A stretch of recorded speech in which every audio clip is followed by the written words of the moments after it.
If you're planning to move to the west side of Houston in 2026, there's some important facts that you need to know. And I'm here to give you the insider scoop as a lifetime Houstonian and as a west side resident.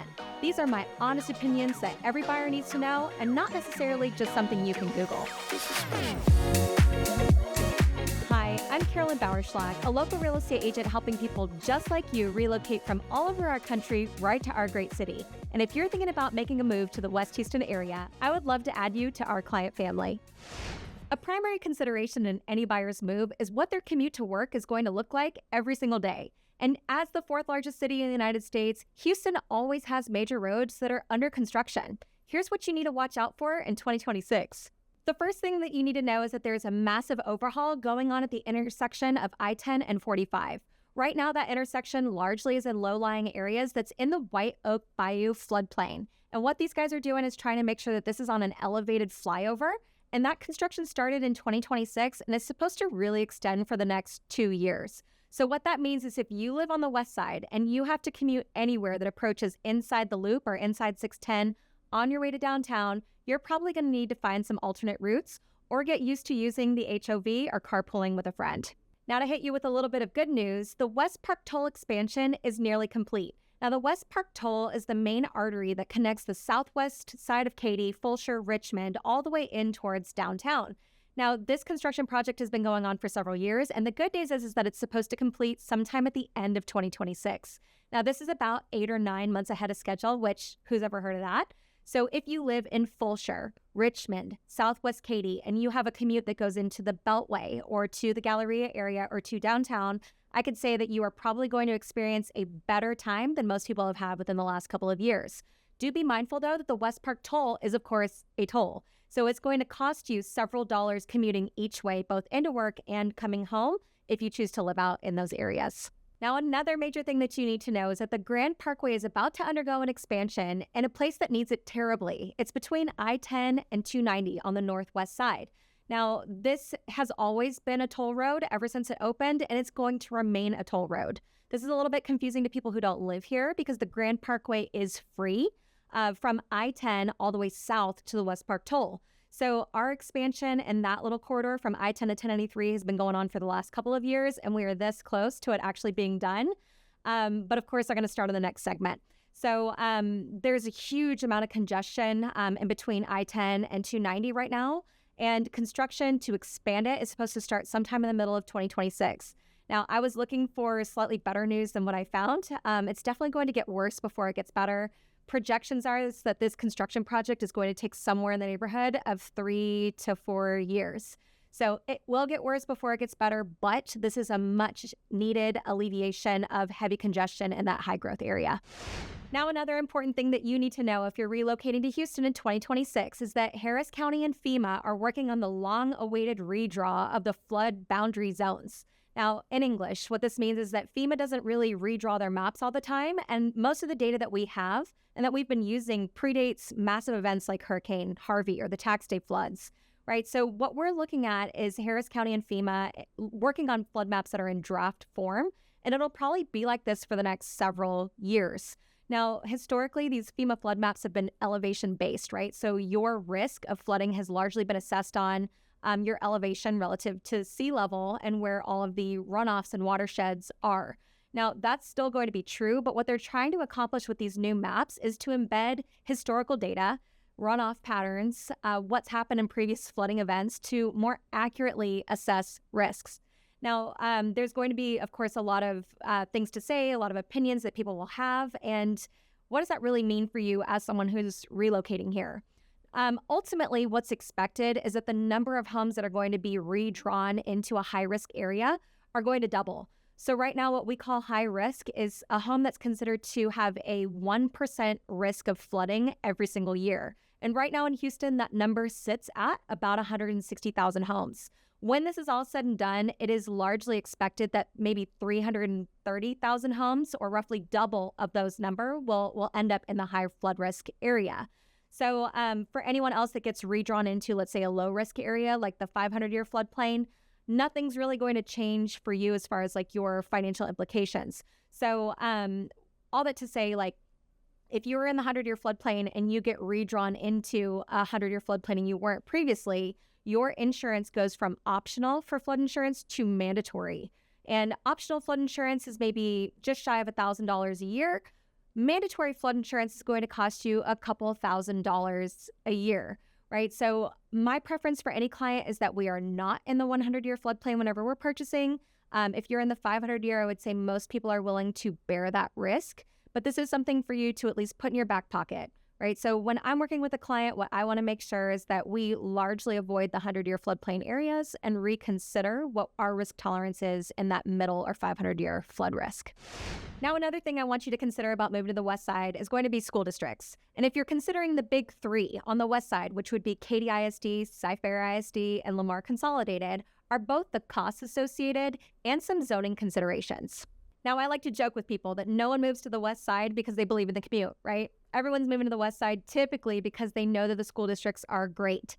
Katy ISD, Lamar Consolidated, and Cy-Fair ISD are proven entities, and those entities do come with a higher cost than if you were to go, let's say, to a school in Houston ISD. But those costs aren't necessarily as bad as I think that some people think they are. So just to kind of briefly cover the associated tax rates, Katy sits at right about $1.12 on every $100 for your tax rate. So if your tax rate's 2.5, Katy ISD is accounting for 1.12 of that, essentially. Cy-Fair comes in a little less expensive, right around $1.07. And Lamar Consolidated is actually one of the more expensive ones. It's at $1.14 for your taxable rate in 2026. Now, you are paying for excellent schools, excellent facilities, excellent teachers, great programming. So it's not money that's for nothing, but that is important for you to know. Now, Houston has been an especially high growth area for the last 5 years in a post-COVID world, and that population growth extends, of course, to children. And when children enroll in schools, they enroll at a high rate, and all of a sudden you might need more schools, more buses, more teachers, more facilities, right? And I would say each one of these school districts has handled the response to this increased population a little bit differently. Now, Katy ISD, I would say, is probably the most well-oiled operation out of all of them. Katy ISD's constituents or their homeowners essentially vote for or pass legislative measures when people are looking to issue bonds. Bonds are like debt that gets raised in order to build new schools, to pay for new buses, to pay for retrofitting technology in older schools, to pay for maintenance, all of those types of things. Katy ISD's voters in general tend to say yes to the expansion that is required to keep up with the population growth. Now, if you look at Lamar Consolidated has historically not passed bond elections when they have come around, right? So when the school districts say, hey, our growth is explosive and we need more facilities, what they're asking the public for in a bond election is a mortgage. So if you're a homeowner and you've ever been unable to pay for a house in cash, you've gone to a bank and you've said, well, I can make a monthly payment with the income that I have, but I can't just pay for the whole house by itself. The school district's doing the exact same thing, right? It's just they have to ask the permission of the public in order to get that money. So Lamar Consolidated especially has voted down or struck down bond elections in 22 and 23. And fortunately, finally, in 2025, they just passed a $1.99 billion bond election to put the facilities on the ground that are desperately needed. Now, what this has looked like for the last several years is that homeowners would complain that their schools were overcrowded, that kids were in temporary buildings, that the bus routes were 45 minutes to an hour long for their children just to get, 1 or 2 miles down the street. And they wouldn't make the association that the school districts need more money to hire more people and to build more schools. But that message finally seems to have gotten across. So I think Lamar Consolidated in the next few years will have a better approach towards where children are going to school and keeping them closer to their home base. What we've seen homeowners struggle with is like they might buy a house, let's say in Lakes of Bellaterra in Richmond, and there's a great elementary school that's right inside the neighborhood, but they would have no idea that their child is going to get bused several miles away to a school that has a lower enrollment, right? So they're not just sticking children in T buildings, they might be sending your child clear across Richmond, right? Same thing in Fulshire. So what I suspect is that in the next couple of years, Lamar Consolidated will have a better time of this, but we can expect that it might take some time. Now, Cy-Fair, I would say Cy-Fair is another well-oiled machine. They're over 100,000 students. They're bigger than Katy ISD. Some of the troubles that they run into from an overcrowding perspective have mostly to do with their buses, right? So if you're buying a home in Cy-Fair, your child might have bus service if they're a mile away from the school, but then arbitrarily in the next school year, it might change to they only have bus service if they're 2 miles away from the home, right? So if you have a 7-year-old, and you're a parent and you hear this, like, what are you going to do? You're probably not going to let your child cross the major intersections at Barker Cypress and 290, right? Like, you're going to have to take on the risk that you need to be the one to arrange for transportation for your child. So all of these things are important things to chat about. And as your friendly neighborhood realtor, I can help walk you through all of it.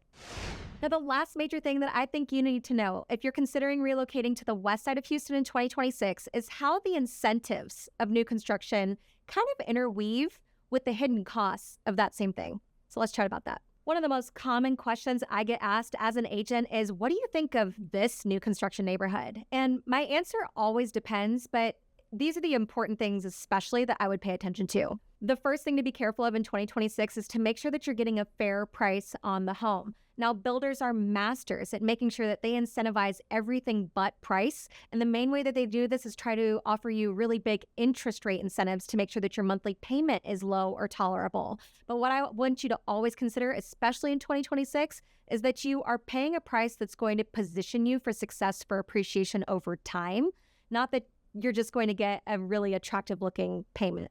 The other thing I really want you to make sure in 2026 with new construction is that the quality is where it needs to be. Now, I've seen builders cut corners at every price level, and this is kind of concerning to me. It's not just the features and benefits that you see on the outside of the home or on the pretty little details. It might be the structural or the mechanicals, right? They might be putting on one AC instead of two. They might be skimping on the amount of insulation that they're putting in the house. They might be changing the shingle type on the roof from something that'll last you 15 years to something that will maybe last you 8, right? And this is what I really work on with clients on a case-by-case basis for whatever neighborhood they're considering in any budget to make sure that they don't end up holding the bag just a few years down the road.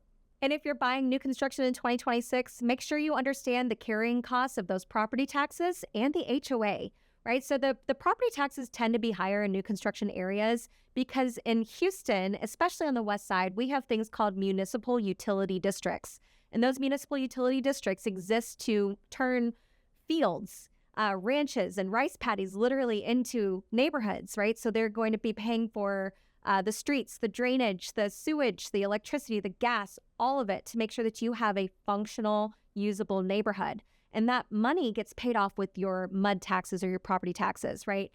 So the newer a neighborhood is, generally speaking, the higher the property tax rate tends to be.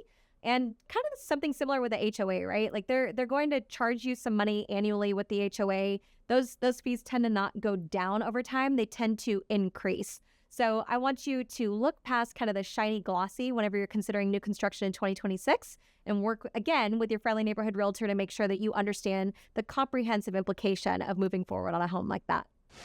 If you're thinking about moving to the West Houston area, I would love to be your realtor. Make sure to check the description below for my contact information so that you and I can get in touch.